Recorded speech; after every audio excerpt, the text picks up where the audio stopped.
Doctor Hamid को भी शामिल गुफ्तगू करते हैं। डॉक्टर साहब, एक तो मौलाना की जो गुफ्तगू थी आज पशीन में जलसे के अंदर इंतखाबी धांधली के खिलाफ बेसिकली वो जलसा था, पहली कड़ी थी उस सिलसिले की जो पीटीआई भी कह रही थी कि ईद के बाद स्टार्ट करेंगे। उन्होंने अपना जलसा अलहदा किया अपने लोगों के साथ, अपने लाइस के साथ मिलके मौलाना ने अपना जलसा अलग किया। बातें बहुत सख्त की हैं।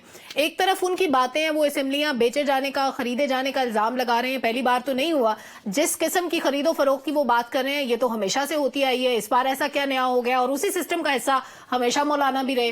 फिर जो कल ज़िमनी इंतखाब होने जा रहा है उस पर कैसर साहब भी कह रहे हैं कि हम अपने वोट की हिफाजत करेंगे। उसके अलावा स्टेटमेंट आया रऊफ हसन साहब का भी।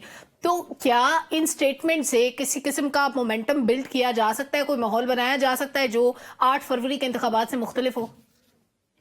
बहुत शुक्रिया सलमा। देखिए, बात यह है कि 8 फरवरी के इंतखाब का जो रिजल्ट आया और जो रिजल्ट बना, उसके बाद एक बात तो समझ आई कि ये जो हुकूमत है ये खुद बड़े कच्चे पैरी है और ये कोई ऐसी तब्दीली या इनकलाबी बात तो कर नहीं सकी, कोई ऐसे अवाम दोस्त कदम तो ले नहीं सकी जिसके नतीजे में मैं, आप या रजा साहब या अब्बासी साहब ये समझे कि पब्लिक ओपिनियन चेंज हो जाएगी।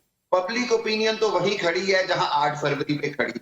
ज़िमनी इंतखाब अगर होता है और अगर फिर फेयर होता है तो फिर भी वही रिजल्ट आएगा जो हमें 8 फरवरी को आया। अब आगे वो फॉर्म 45 से 47 में क्या होता है वो आपको भी पता है, मुझे पता है। एक बात जरा समझिए कि कल कसूर में पीटीआई ने जत्था किया और सुबह 500 कारकुनान पे एफआईआर कटी। चंद किलोमीटर नून लीग जलसा करती है, स्पीकर उसमें आके बोलते हैं, तकरीर करते हैं जो कि मुकम्मल तौर पर इलेक्शन के ज़ाब्ता के खिलाफ है और वहां पर कोई कार्रवाई नहीं होती है। असल में ना ये हुकूमत जो बनी हुई है ये खुद अपने पैरों पर कुल्हाड़ी मारती है, खुद अवाम को मजीद अपने से मैं कहता हूँ मुतनफर करते हैं इस तरह के इकदाम करके।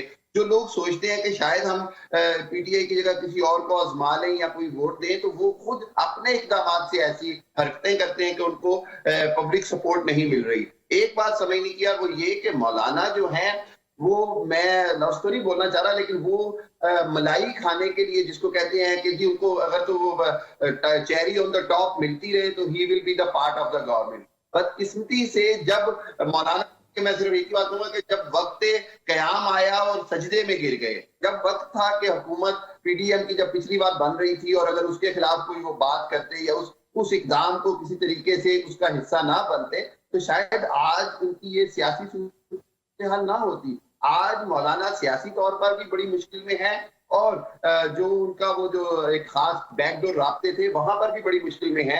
और तीसरी बात ये है कि खुद पीटीआई ने जितना मोमेंटम बनाना था थोड़ा बहुत वो तो बनाया, बाकी जमातों में हिम्मत ही नहीं हो रही है कि वो ज़िमनी इंतखाब में अवाम जो मोटरसाइकिलों पे इस सामान की तरसील का काम हो रहा है, ये इसको आप कैसे देखते हैं? ये होना चाहिए इस तरह से? मतलब इतने वसाइल कम हो गए कि आपने एक इलेक्शन पे तो अरबों रुपया लगा दिया, जब ज़िमनी इलेक्शन की बारी आई तो अब मोटरसाइकिल पे नौबत आ गई है। सलमा, जब ये इलेक्शन कमीशन को, आवाम को ये पता हो कि इलेक्शन का वोट कोई भी डाले 45 तक जहां मर्जी रिजल्ट हो जाए, आखिर में रिजल्ट कुछ और हो जाना है, तो आप बताएं कि इलेक्शन कमीशन के लिए उसमें भाग दौड़ करने में कितना इंटरेस्ट रह जाएगा? वो कहेंगे अब पैसे ही बचा लेते हैं। असल में मकसद ये कि क्रेडिबिलिटी, अभी बड़ी बात है ना, वो जो रही सही साख थी, मुझे तो कोई साख नजर ही नहीं आती। चाहे अनवर रजा साहब या अब्बासी साहब जो बात कर रहे हैं वो बिल्कुल ठीक है। सबसे बड़ी बात तो ये कि इदारे ने, इलेक्शन कमीशन ने बहसियत इदारा अपनी साख हर अंदाज में खो दी। शफाफियत के एतबार से, ट्रांसपेरेंसी के एतबार से और अपना जो कानूनी तौर पर जो उसका हक है या अमलदारी है उसके एतबार से, रिटर्निंग ऑफिसर्स के एतबार से, प्रिजाइडिंग ऑफिसर्स के हवाले से, तमाम हवालों से इलेक्शन कमीशन अपनी मुकम्मल क्रेडिबिलिटी खो चुका है। इसकी मुकम्मल ओवरहालिंग की जरूरत है अगर हमने अवाम का एतमाद बहाल करना है। वरना सबसे बड़ी जो मैं इस इलेक्शन के नतीजे में जो देख रहा हूँ वो बदकिस्मती ये कि अवाम का जमहूरी अमल के ऊपर एतबार खत्म होता जाएगा। इसको बचाना होगा। अगर सिस्टम को बचाना है तो हुकूमत को हो या कोई भी हो, सबको सिस्टम बचाने के ऊपर काम करना पड़ेगा, वरना ये सब बाद में पछता रहे होंगे, मुश्किल में होंगे। आज वक्त आ गया है कि हम पाकिस्तान के सिस्टम को बचाने की बात करें। डॉक्टर साहब, बहुत अच्छी बात आपने आखिर में कर दी सिस्टम को, लेकिन सिस्टम को बचाने के लिए स्टेक होल्डर्स भी बहुत से हैं। किसने कहाँ पे अपना रोल अदा करना है, क्योंकि सबका रोल डिफाइंड नहीं है। जिसका रोल होता है उसकी जगह कोई और कर रहा होता है और जिसको नहीं करना होता उसकी जगह भी कोई और वो ना करने वाला काम भी कर रहा होता है। तो ये सिस्टम को ठीक करना इटसेल्फ एक बहुत बड़ा